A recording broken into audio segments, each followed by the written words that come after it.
Good evening, everybody. Late night press conference here. Down syndrome, 8-2, clinched playoff spot. Get to relax a little bit. Still pushing for that bye. Still pushing for the number one seed to be able to pick my opponent.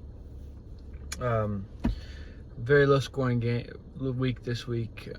Was kind of expected. Most of my team was out. Some of them don't have their quarterback. Some of them are kind of underperforming. So 116 is not great. Will Levis, 19.1, had his best performance coming off his 3-week injury. He replaced Trevor Lawrence, who I don't even want to talk about. Don't even want to mention him in here.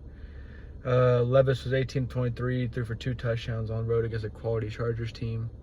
Threw them both to Ridley, and I sat Ridley, which of course checks out. But hopefully he can kind of give me a good push to be my QB3 for the rest of the year. Bo Nix, 16, weird one for Bo. Had tough game against the Chiefs D. He had -3 rushing yards, but he threw for 2 touchdowns, didn't turn the ball over. Having a great rookie season. He's got a couple more weeks before his bye week, so hopefully he can put in a couple more quality performances for me too. Roshan, 0.6, saved me from a shot at the very end with a catch for 4 yards. I'm pretty sure he's already on waivers. Derrick Henry, 13.6. Lowest yard total since week 1, but he scored another touchdown. He's just a workhorse. He's an absolute monster, MVP, and I'm happy he's on my team. He's got his bye coming up too. He's got 3 tough matchups before his bye, so hopefully he can show off his quality and then come back for the playoffs and help me win the title. CeeDee Lamb had 10 targets, could only turn it into 3 catches for 21 yards. Cooper Rush didn't seem great. Trey Lance isn't the answer, so it's a little up and down for CD. He's had not a great year, and he's still wide receiver 6, so he's just that good. But if he could figure it out and my team can have its number 1 wide receiver be an elite wide receiver, I think it takes my team to the next level. Ladd McConkey, 6.2, only 2 catches, 52 yards. He's still, as far as snap count and like percentage of snaps played, he's still the number 1 wide receiver. Quentin Johnson has 2 good 2 weeks in a row. He's caught 2 deep balls, but I think Ladd's the more slot under the sticks kind of guy if they're not running the ball, so not a bad spot to be in. Jones, 10.7. Another solid performance with Flacco throwing the ball. Didn't look great, but he gets 1 or 2 catches every quarter for another 15-20 yards per catch, so it's a good performance. AR-15's back, so it's going to be back to kind of prove it if him and AR-15 can figure out their chemistry. Kittle, 13.2. He's absolutely been tight end 1 this year. He's just keep finding ways to produce for me, whether he finds the end zone or not. Usually he does, which is nice.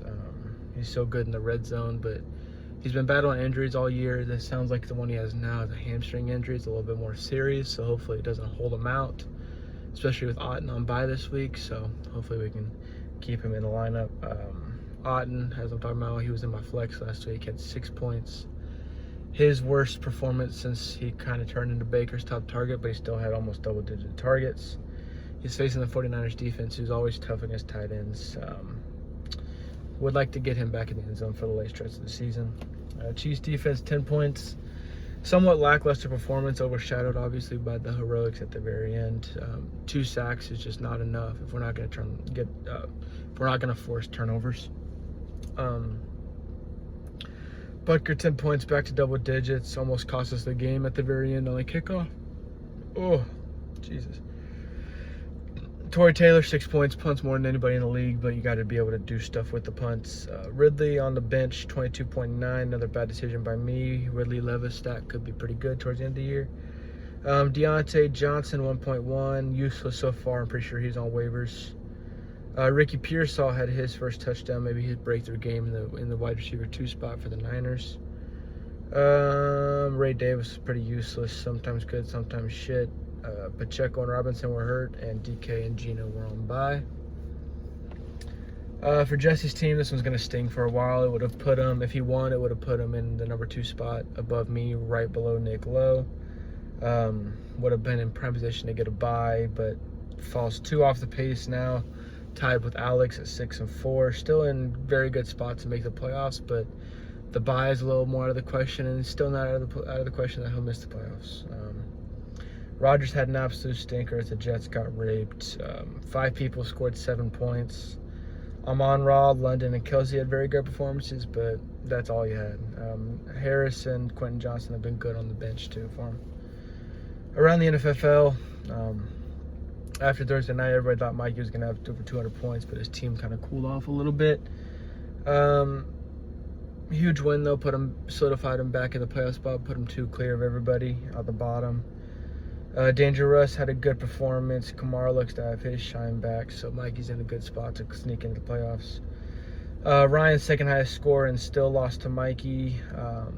He's in a really good position to make the playoffs too. He's right there tied with Mikey, I believe, at 5-5. They're 2 games clear of the cut line. Outside of Murray, Bijan, Bucky, Marvin Harrison, and Pickens, his whole team was outscored by Jamar Chase. So, not a recipe for success. Nick Lowe pulled out a tight one, clinched his spot in the NFFL playoffs, and took the number 1 seed back. Yikes, really? That's tough.